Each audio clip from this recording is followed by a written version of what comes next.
I'm a juggler and Russian bar porter in Sequence 8, the Seven Fingers of the Hand's new show. Yeah, it's warming up is a mix of both old and new stuff.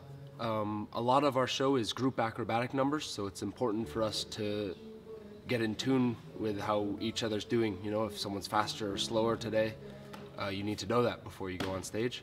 So we try to combine warming up a lot of the technique in the show with keeping it fresh and always making the show better, looking for new stuff and, you know, silly ideas, fun ideas, dangerous ideas, anything to keep it interesting.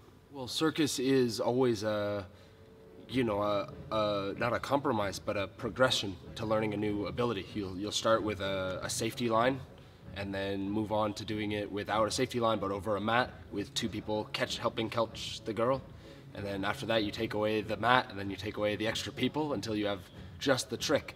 And so although it's something that's very dangerous still, and the risk is always there and always present, it's something that we've built up to so that it's more manageable than, you know, you're not just jumping into the deep end.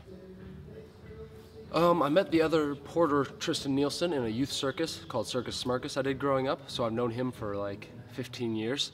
And we're really good buddies. And then we were lucky enough at the circus school to meet Alex Royer, who is our flyer.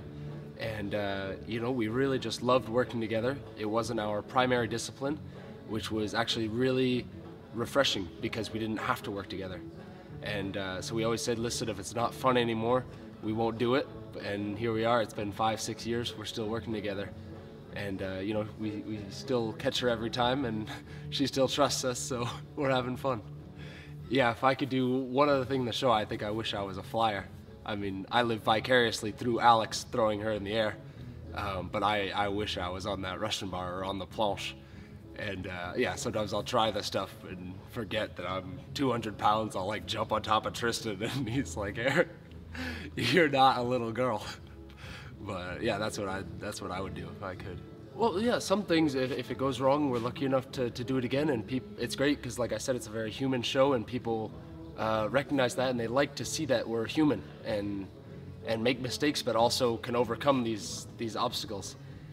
So sometimes it's as easy as that. Sometimes it's more important to the feel of the number to keep going, and it's easy to forget about it because the important thing is the feeling or the emotion of an act more than each specific trick. And we've also all worked a lot together in improvs and in movement capacities. So we're very comfortable if something changes to react to it and to be able to improvise and make something cohesive, even if it's, you know, not the original game plan.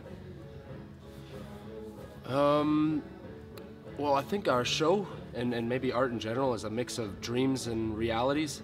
And our show is really cool because it can be both. It can be these amazing things, but it's done by humans.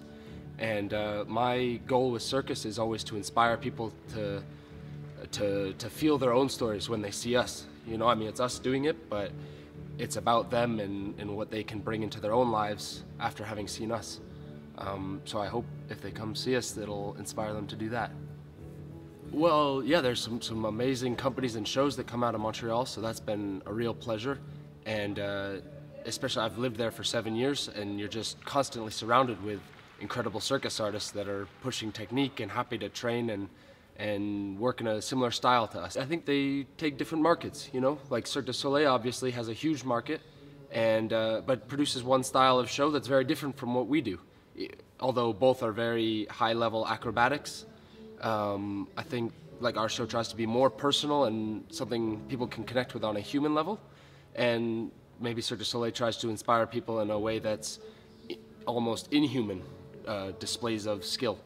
And so I think there's room for everyone. You know, people like circus, and there's just different ways to do it.